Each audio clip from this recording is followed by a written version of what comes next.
I'm Dr. B. Uma Mageshwari, Associate Professor of Botany, Sri Sharada College for Women, Autonomous, Salem 16.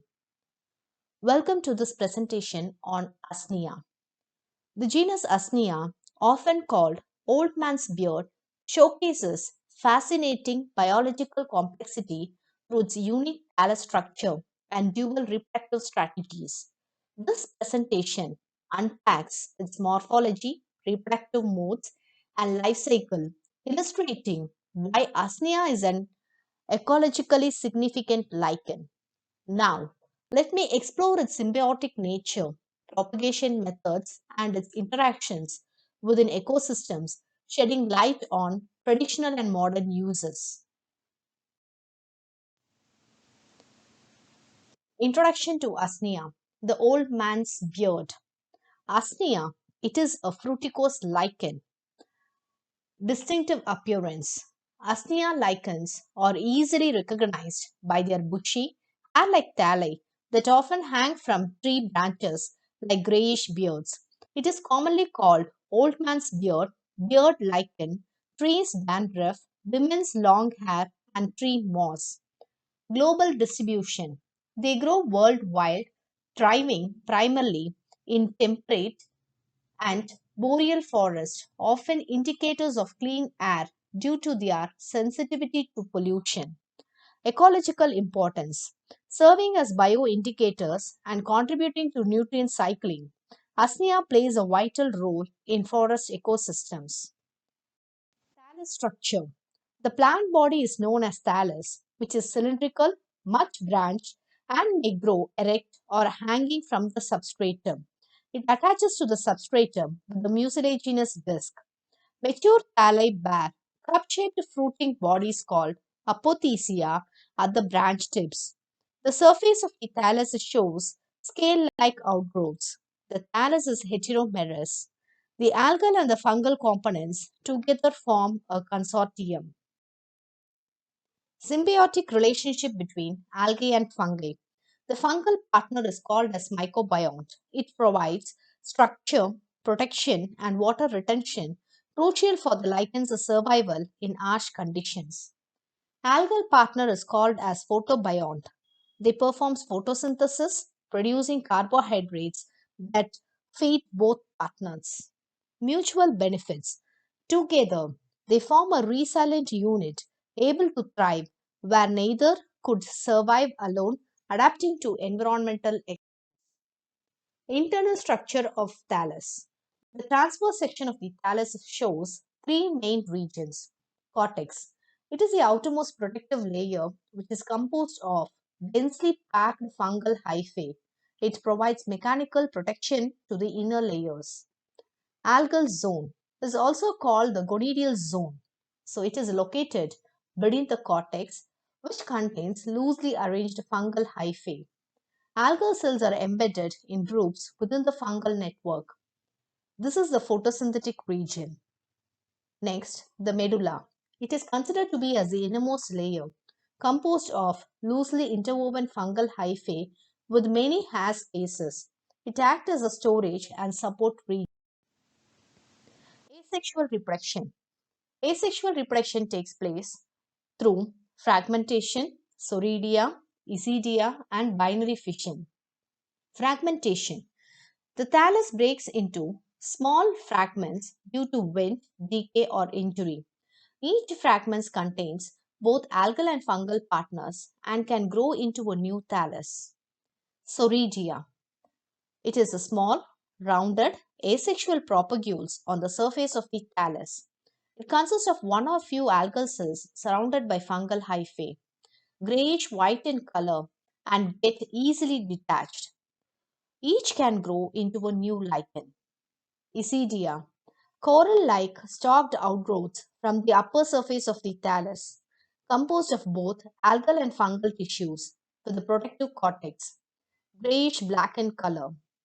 After detachment, they develop into new thalli, also helps increase photosynthetic surface area. Binary fission, performed only by the algal partners. Under favorable conditions, the algal cells divide mitotically into two.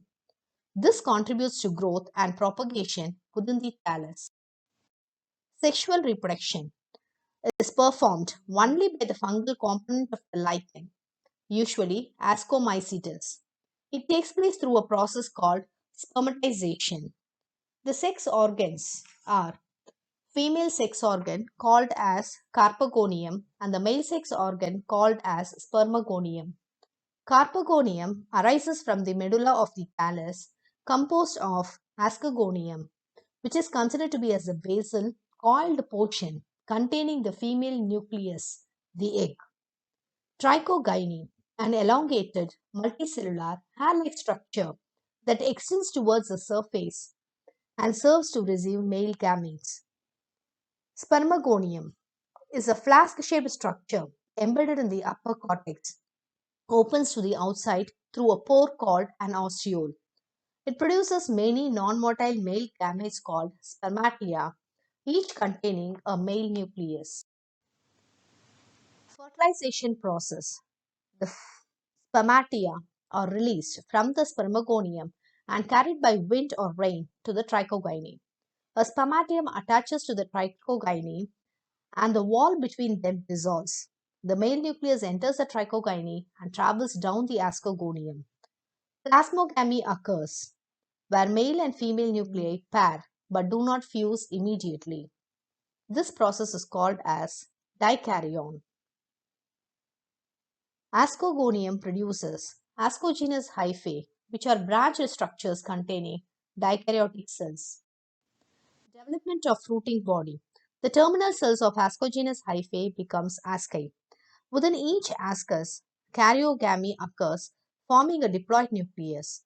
The diploid nucleus undergoes meiosis followed by mitosis, resulting in 8 haploid ascospores. These asci are surrounded by sterile filaments called paraphyses. The entire structure becomes a fruit body called ascocarp, which may be apothecium or perithecium. Apothecium is called the fruit body of usnea, is the sexual fruit body of many lichens, also known as ascocarp. It is formed after sexual reproduction of the fungal component. Appears as a cup or disc-shaped structures on the thallus surface. It consists of following four regions, namely peridium, algal zone, hymenium, and subhymenium. Peridium is the outermost cup-shaped layer composed of compact fungal hyphae. It provides mechanical protection. Algal zone. It is located inside the peridium. Contains algal cells embedded among fungal hyphae. This zone continues the symbiotic relationship during reproduction. Hymenium is the fertile upper layer of the apothecium. It contains asci and paraphyses. Asci are the sac-like structures containing 8 haploid ascospores each. Paraphyses are sterile, filamentous structures interspreads among asci. The tip of the paraphysis forms a smooth protective layer known as the epithecium. Subhymenium is located just below the hymenium, made up of loosely woven fungal hyphae, and it provides support to the hymenium. Spore liberations and a new thallus formation. When the ascospore matures, it is liberated from the asci. On reaching a suitable substratum, the spores germinates and produce new fungal hyphae. If the hyphae encounters the appropriate algal partner, they form a new lichen thallus. The life cycle of Usnea, the spore germination. The sexual spores disperse and germinates to produce fungal hyphae. The symbiont partnership. Fungal hyphae encounters and integrate with algal cells to establish a new thallus. Thallus development takes place. The lichen grows, forming the characteristic bushy filamentous structure of Usnea. Reproduction. Asexual method promotes dispersal, while sexual methods forms spores for genetic diversity. Ecological role of Usnea as air quality indicator. Highly sensitive to pollutants, making Usnea a natural bioindicator. Habitat provider. Host microfauna like mites and some insect larvae within its structure. Nutrient cycling. Contributes to nutrient input by breaking down and enriching forest litter. Uses of Usnea. Traditional and modern applications. Traditional medicine. Known for antibacterial and antifungal properties used in wound treatments and cough remedies. Modern pharmacology. Research explores usnea extracts for potential antimicrobial drugs and antioxidants. Ecological use. Used in biomonitoring to assess environmental health and pollution level. The other uses are it is high in vitamin C. Usnea barbata is used as an antibiotic for respiratory tract and urinary tract infections. It induces weight loss. It is used to treat fish infections in aquarium tanks. It is used in the preparation of dyes. Usnea barbata is used in cosmetic production. Extracts of Usnea are used for the preparation of culture media of fungi and bacteria in the laboratories. Conclusion. Usnea's significance in the ecosystem. Unique symbiosis. Usnea epitomizes a successful fungal algal partnership allowing survival in challenging habitats. Diverse reproduction. Its dual reproductive strategies maximize both resilience and adaptability. Ecological indicator. Usnea serves as a vital bioindicator and ecological contributor in forest environments. Understanding Usnea enriches our appreciation of lichen biodiversity and highlights their invaluable roles in nature and human use. Thank you.